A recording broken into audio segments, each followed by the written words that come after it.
दिल्ली सल्तनत एक ऐसा चैप्टर है जिससे हर एक एग्जाम में प्रश्न बनते हैं और आज इस वीडियो में हम तुगलक वंश से संबंधित 60 से अधिक प्रश्नों की व्याख्या करने वाले हैं जो आपके आने वाले एग्जाम्स के लिए काफ़ी उपयोगी है। अगर आप नए हैं तो नीचे लाल रंग के बटन को दबा करके चैनल को सब्सक्राइब कर ले और साथ में बेल नोटिफिकेशन के बटन को ऑन करना ना भूले ताकि मेरे आने वाले हर वीडियो का अपडेट आपको मिल सके।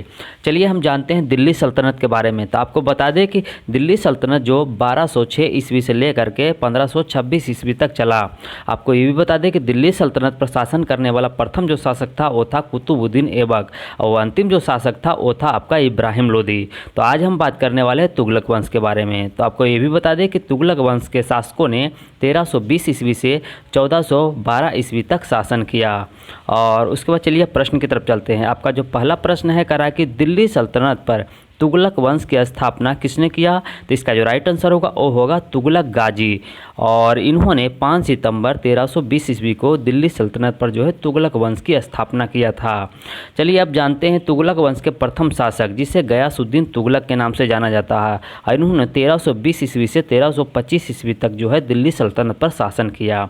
और उसके बाद हम दूसरा प्रश्न की तरफ चलते हैं। दूसरा जो प्रश्न है करा कि तुगलक गाजी दिल्ली की गद्दी पर किस नाम से शासन की बागडोर संभाला था? तो इसका जो राइट आंसर होगा वो होगा 8 सितंबर 1320 ईस्वी को गयासुद्दीन तुगलक के नाम से।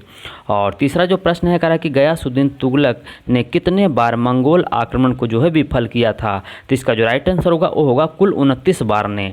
और इसी कारण जो है इन्होंने मलिक उल गाजी की उपाधि भी धारण किया था। और उसके बाद आपका जो चौथा प्रश्न है, चौथा नंबर आपका प्रश्न करें कि खिलजी वंश के शासन काल में गयासुद्दीन तुगलक कहाँ का गवर्नर था? इसका जो राइट आंसर होगा वो होगा दीपालपुर का। और उसके बाद पांचवा जो प्रश्न है करा कि सल्तनत काल का प्रथम सुल्तान कौन था जिन्होंने अपने नाम के साथ गाजी शब्द को जोड़ा था? और इसका जो राइट आंसर होगा वो होगा गयासुद्दीन तुगलक। और गाजी का मतलब होता है काफिरों का वध करने वाला। और छठा जो प्रश्न है करा कि सल्तनत काल में नहरों एवं कुओं का निर्माण करने वाला प्रथम सुल्तान कौन था? तो वो था गयासुद्दीन तुगलक। और ये जो है बहुत ही इंपॉर्टेंट प्रश्न है और यह जो है प्रश्न बनते हैं। अगर पूछ दे आपको कि दिल्ली सल्तनत काल में जो है प्रथम सुल्तान कौन था जिन्होंने नहरों और कुओं का निर्माण करवाया था? तो इसका जो राइट आंसर होगा वो होगा गयासुद्दीन तुगलक। उसके बाद चलिए नेक्स्ट प्रश्न की तरफ चलते हैं। सातवां नंबर आपका प्रश्न है कह रहा है कि किसके शासनकाल में अमीरों से ली गई भूमि को गयासुद्दीन तुगलक ने लौटा दिया था? इसका राइट आंसर होगा वो होगा अलाउद्दीन खिलजी के शासनकाल में। और आठवां नंबर आपका प्रश्न कर रहा है कि गयासुद्दीन तुगलक ने लगान के रूप में कितना हिस्सा वसूलने का आदेश जारी किया था? तो इसका राइट आंसर होगा वो होगा उपज का 1/10 या 1/12 हिस्सा। और 9 नंबर जो प्रश्न है वो कह रहा है कि किसने गयासुद्दीन तुगलक को कहा था? तो क्या कहा था कि हुनूज दिल्ली दूर अस्त। इसका मतलब यह हुआ कि हुजूर अभी दिल्ली दूर है। तो यह कहा था किसने? तो प्रसिद्ध सूफी संत निजामुद्दीन औलिया ने कहा था। आपको ये भी बता दें कि इनका जो मज़ार है वो है अजमेर शरीफ में। और आपको ये भी बता दें कि निजामुद्दीन औलिया और गयासुद्दीन तुगलक में जो है बनती नहीं थी, इसलिए निजामुद्दीन औलिया ने गयासुद्दीन तुगलक को क्या कहा? हुनूज दिल्ली दूर अस्त। अब चलिए 10वां नंबर प्रश्न की बात करते हैं। 10वां नंबर जो प्रश्न है करा कि गयासुद्दीन तुगलक ने रोमन शैली में किस एक नवीन नगर की स्थापना करवाया था? तो इसका राइट आंसर होगा वो होगा तुगलकाबाद की। और इसके एक दुर्ग जिसे 56 कोट के नाम से जाना जाता है का भी निर्माण इन्होंने ही करवाया था। और उसके बाद आगे प्रश्न है आपका 11वां नंबर आपका प्रश्न करके गयासुद्दीन तुगलक द्वारा कठोर नीति के विरुद्ध उदारता की नीति को बर्नी ने क्या कहा था? यानी उदारता की नीति अपनाने पर बर्नी ने क्या कहा था? तो इसका राइट आंसर होगा वो होगा मध्यपंथी नीति कहा था अथवा रस्म ए मियान के नाम से जाना जाता है। और 12वां नंबर जो प्रश्न करके गयासुद्दीन तुगलक ने अपने वारंगल अभियान में किसे हराने में असफल रहा, यानी किसे हरा नहीं सका? तो इसका राइट आंसर होगा वो होगा 1321 ईस्वी में काकातीय शासक प्रताप रुद्रदेव को।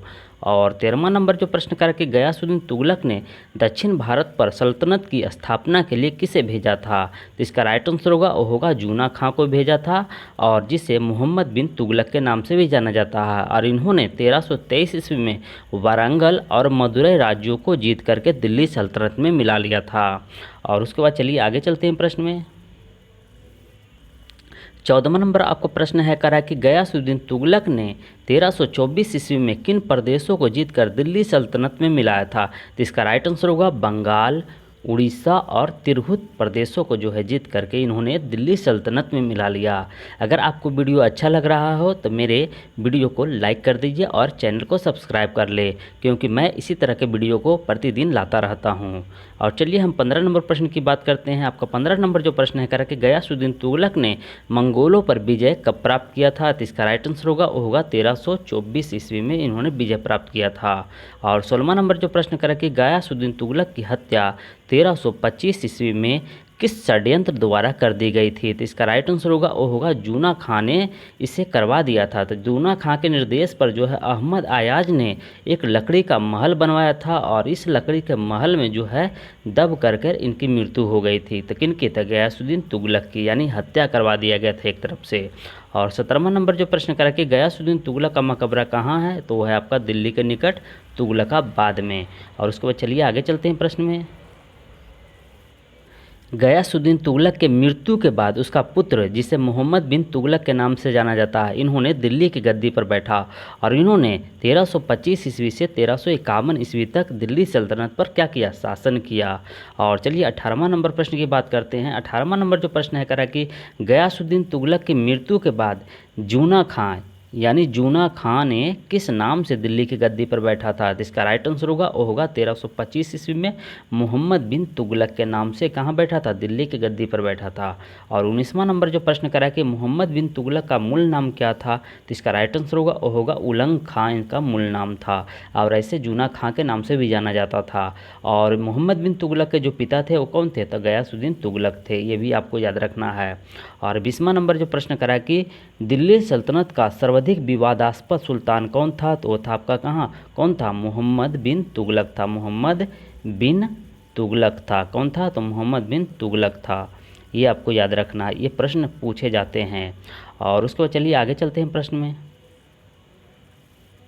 21वां नंबर आपको प्रश्न है करा कि किस शासक ने सर्वप्रथम योग्यता के आधार पर अधिकारियों को नियुक्त किया था, यानी अपने शासनकाल में? तो इसका राइट आंसर होगा मोहम्मद बिन तुगलक ने। और 22वां नंबर जो प्रश्न का रहा है कि भारतीय इतिहास में मोहम्मद बिन तुगलक को किन उपनामों से जाना जाता है? इसका राइट आंसर होगा पागल, सनकी, रक्त पिपासु और स्वप्नशील के नाम से जाना जाता है। और 23वां नंबर जो प्रश्न करा कि मोहम्मद बिन तुगलक ने कृषि के विकास के लिए किस विभाग की नींव डाली थी, यानी स्थापना की थी? तो की थी अमीर ए कोही विभाग की स्थापना करवाई थी। और 24वां नंबर जो प्रश्न करा कि किन की रचना में मोहम्मद बिन तुगलक के शासनकाल की घटनाओं का जिक्र है? तो इसका राइट आंसर होगा अफ्रीकी यात्री इब्न बतूता द्वारा रचित पुस्तक रेहला में। तो किसमें? तो रेहला में। और उसके बाद आपका जो 25वां नंबर प्रश्न करा कि राजमुंदरी के एक अभिलेख में मोहम्मद बिन तुगलक को क्या कहा गया? तो इसका राइट आंसर होगा दुनिया का खान इन्हें कहा गया था, और क्योंकि वह जो है सर्वाधिक पढ़ा लिखा एवं योग्य व्यक्ति था, इसी कारण क्या कहा गया था? दुनिया का खान इसे कहा गया था। और 26वां नंबर जो प्रश्न करा कि अफ्रीकी यात्री इब्न बतूता यानी अफ्रीकी यात्री इब्न बतूता मोहम्मद बिन तुगलक के दरबार में भारत कब आया था? तो इसका राइट आंसर होगा 1333 ईस्वी में भारत आया था। और इन्होंने इसे सुल्तान ने कौन? मोहम्मद बिन तुगलक ने इसे दिल्ली का काजी नियुक्त किया था। और 27वां नंबर में प्रश्न करा कि किन के समय में सल्तनत के अधीन सभी दक्षिण भारत के राज्य स्वतंत्र हो गए थे? ये बहुत ही इंपॉर्टेंट प्रश्न है, ये आते हैं परीक्षा में। और इसका जो राइट आंसर होगा वो होगा मोहम्मद बिन तुगलक के शासनकाल में। और उसके बाद चलिए आगे चलते हैं प्रश्न के लिए। 28वां नंबर आपका प्रश्न है कह रहा है कि 1336 ईस्वी में दक्षिण भारत में हरिहर एवं बुक्का ने किस राज्य की स्थापना किया था? यानी हरिहर और बुक्का दो भाई था, इन्होंने किस राज्य की स्थापना किया था? इसका राइट आंसर होगा मोहम्मद बिन तुगलक के समय में स्वतंत्र विजयनगर साम्राज्य की स्थापना करवाया था। कौन किया था? यानी ये हरिहर एवं बुक्का नामक दो भाइयों ने किया था। और 29 नंबर जो प्रश्न करा कि महाराष्ट्र में अलाउद्दीन बहमन शाह ने किस राज्य की स्थापना किया था? तो इसका राइट आंसर होगा 1347 ईस्वी में बहमनी साम्राज्य की भी स्थापना इन्होंने की थी।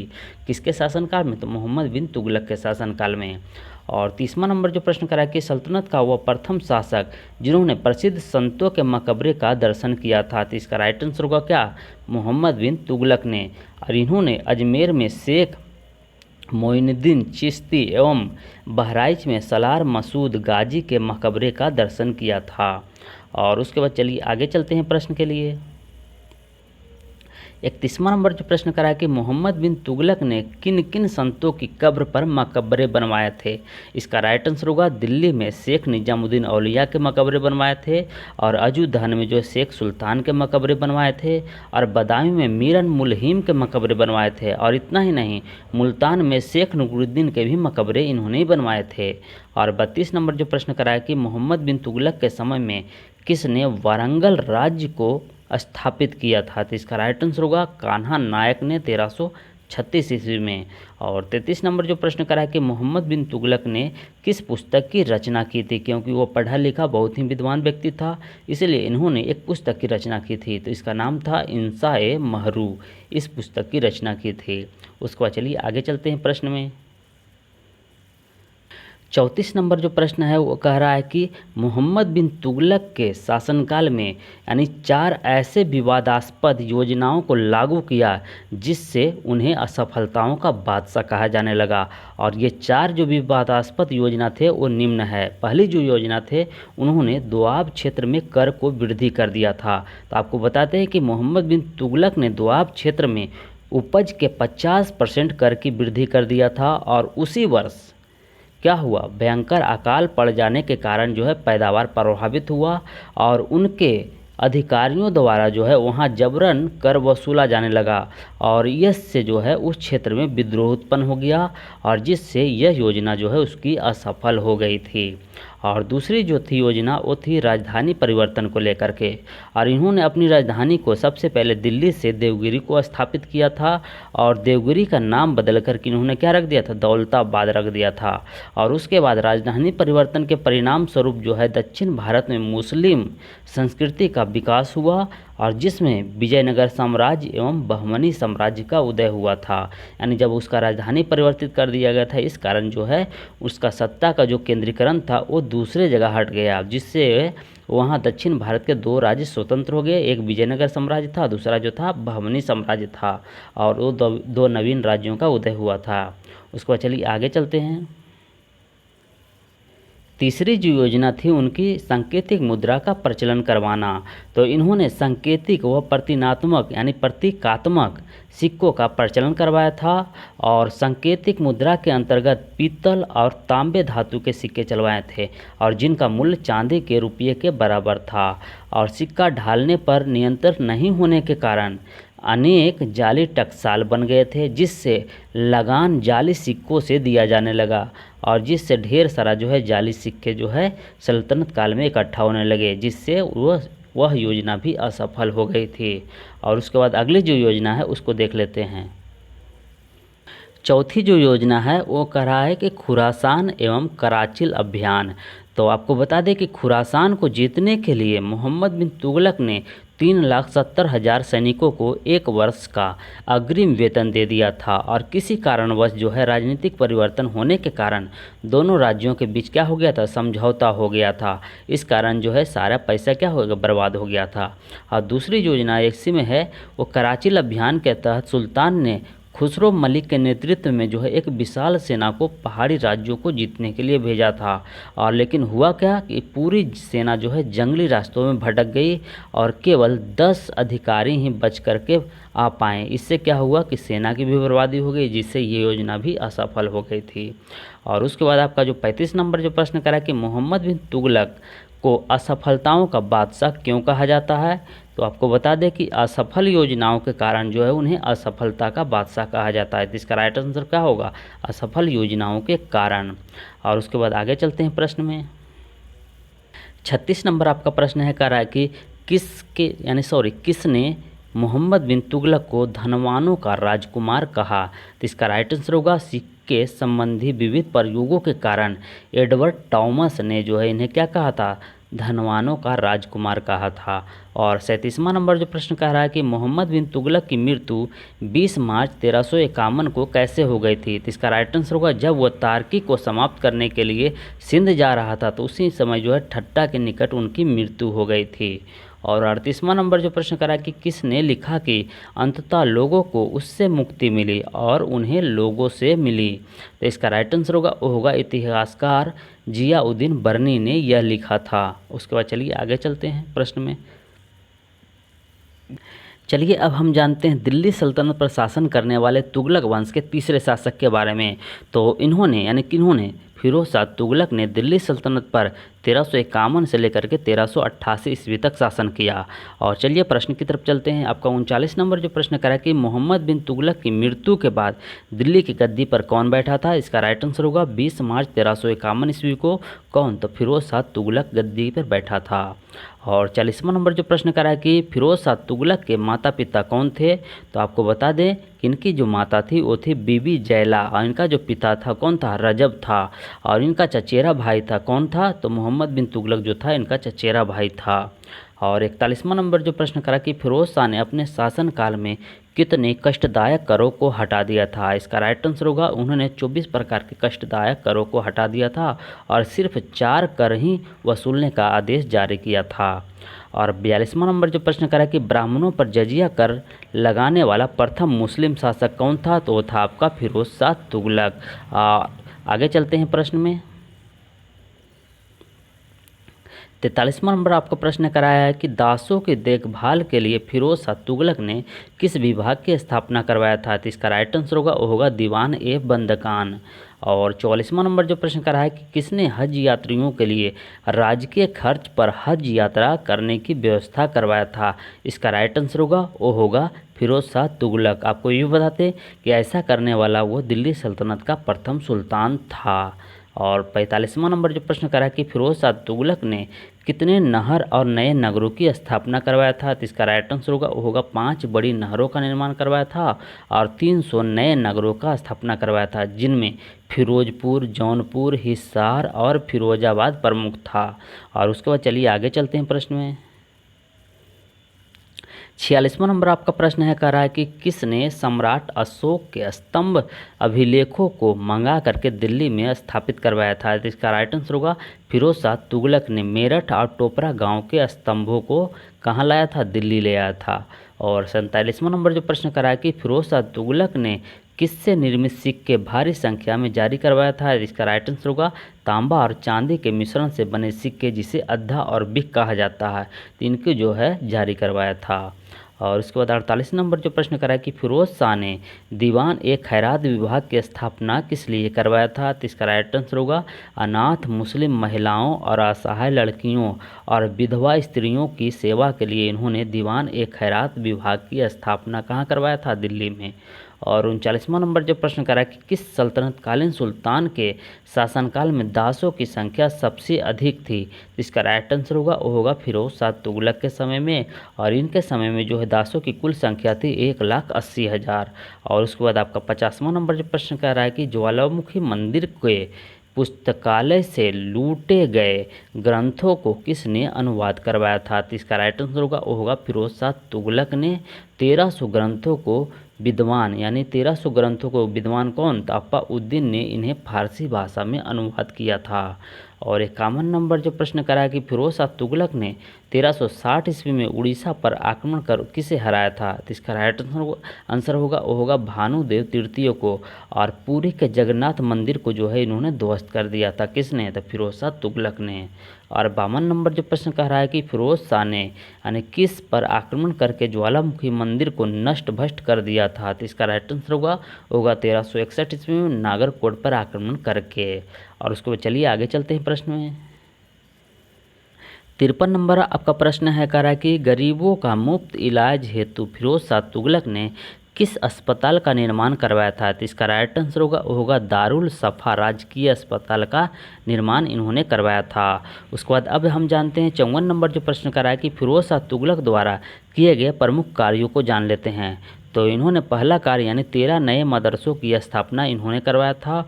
और उसके बाद फिरोज शाह कोटला में जो है कोटला दुर्ग का निर्माण करवाया था। और उसके आगे है करा कि यमुना के तट पर जो है इन्होंने फिरोजाबाद नगर की स्थापना भी इन्होंने करवाया था। और उसके बाद आगे है करा खान ए जहां तेलंगानी के मकबरे का निर्माण किसने करवाया था, तो करवाया था फिरोज शाह तुगलक ने। और उसके बाद आगे है करा एक प्रकार का बेहद ही कीमती सिक्का जारी करवाया था जिसे संसगानी नामक सिक्के का प्रचलन किन्हें करवाया था, तो वो करवाया था फिरोज शाह तुगलक ने। और उसके बाद आगे है करा कि सिक्कों पर स्वयं खलीफा अंकित करवाया था, तो कौन करवाया था, तो फिरोज शाह तुगलक ने।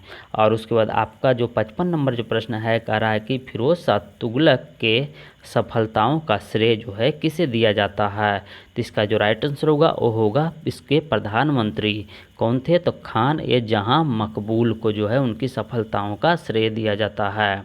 और 56 नंबर जो प्रश्न करा कि फिरोज शाह तुगलक के समय इस्लाम ना कबूल करने वाले हिंदुओं को क्या कहा जाता था, तो इसका राइट आंसर होगा जिम्मी कहा जाता था। और 57 नंबर जो प्रश्न करा कि किसने फिरोज शाह तुगलक को सल्तनत युग का अकबर कहकर के सम्मानित किया था, तो इसका राइट आंसर होगा प्रसिद्ध इतिहासकार एल्फिंस्टन एवं हेनरी इलियट ने इन्हें क्या कहा था, सल्तनत युग का अकबर कहा था। और उसके बाद चलिए आगे चलते हैं प्रश्न में। 58 नंबर आपका प्रश्न है कह रहा है कि फिरोज शाह तुगलक की मृत्यु कब हुई थी, तो इसका राइट आंसर होगा सितंबर में 1388 ईस्वी में। और इनका मकबरा कहाँ बनवाया गया था, वो बनवाया गया था दिल्ली में। और उसके बाद आगे जो प्रश्न है कह रहा है कि फिरोज शाह तुगलक के बाद तुगलक शाह ने कौन, फिरोज शाह तुगलक की मृत्यु के बाद जो है तुगलक शाह ने 1388 से 1389 ईस्वी तक गयासुद्दीन तुगलक के नाम से जो है दिल्ली का सुल्तान बन करके क्या किया था, शासन किया था। और उसके बाद जो है तुगलक शाह के बाद जो है अबू बकर ने 1389 से 1390 ईस्वी तक दिल्ली सल्तनत पर क्या किया था, शासन किया था। और उसके बाद 1390 में शहजादा मोहम्मद ने अबू बकर को अपदस्थ करके दिल्ली की गद्दी पर 1390 से 1394 ईस्वी तक क्या किया था, शासन किया था। और उसके बाद आगे जो चलते हैं आगे हम जानते हैं दिल्ली सल्तनत पर शासन करने वाले तुगलक वंश के शासक नसरुद्दीन महमूद शाह के बारे में। इन्होंने 1394 से 1412 ईस्वी तक शासन किया। और प्रश्न बनता है 59 नंबर जो है कह तुगलक वंश का आखिरी सुल्तान कौन था, तो था आपका नसरुद्दीन महमूद शाह। और 60वां नंबर जो प्रश्न करा कि किस शासक का शासन क्षेत्र दिल्ली से पालम तक सीमित रह गया था, ये बहुत ही इंपॉर्टेंट प्रश्न है, ये पूछा हुआ प्रश्न है। और इसका जो राइट आंसर होगा वो होगा नसरुद्दीन महमूद के शासनकाल को। और 61 नंबर जो प्रश्न करा कि नसरुद्दीन महमूद के समय किसने दिल्ली में भीषण लूटपाट मचाया था, तो इसका राइट आंसर होगा 1398 ईस्वी में एक पैर से लंगड़े तैमूर लंग ने 15 दिनों तक दिल्ली में जो है भीषण लूटपाट मचाया था। और उसके बाद चलिए आगे चलते हैं प्रश्न में। 62 नंबर आपका प्रश्न है कह रहा है कि तैमूर लंग द्वारा जीते गए दिल्ली प्रदेश का राज्यपाल किसे नियुक्त किया गया था, तो इसका राइट आंसर होगा खिलजी खां को जो है इन्होंने क्या किया था, राज्यपाल नियुक्त करके वो चले गए थे। और 63 नंबर जो प्रश्न करा है कि तैमूर के जाने के बाद महमूद ने किसकी मदद से दिल्ली पर अधिकार प्राप्त किया था, तो इसका राइट आंसर होगा अपने वजीर मल्लू इकबाल की मदद से। और 64 नंबर जो प्रश्न करा कि नसरुद्दीन महमूद की मृत्यु कब हो गई थी, इसका राइट आंसर होगा 1412 ईस्वी में। और उसके बाद हम बताते हैं आपको कि बहुत जल्द ही हमारे सैयद वंश से संबंधित वीडियो आने वाला है। आपको ये भी बता दें कि दिल्ली सल्तनत से रिलेटेड वीडियो अगर आप देखना चाहते हैं तो यहाँ अवेलेबल है, और जिसमें गुलाम वंश से संबंधित जो है जीके भी अवेलेबल है और खिलजी वंश से संबंधित जीके भी अवेलेबल है। और अगर आपने अभी तक मेरे चैनल को सब्सक्राइब नहीं किया तो प्लीज़ इसे सब्सक्राइब कर लीजिए और साथ में बेल नोटिफिकेशन के बटन को भी ऑन कर लिए ताकि मेरे आने वाले हर वीडियो का अपडेट आपको मिल सके। चलिए हम इस वीडियो का यहीं समाप्त करते हैं, हम मिलते हैं फिर से नेक्स्ट वीडियो में। तब तक के लिए जय हिंद जय भारत।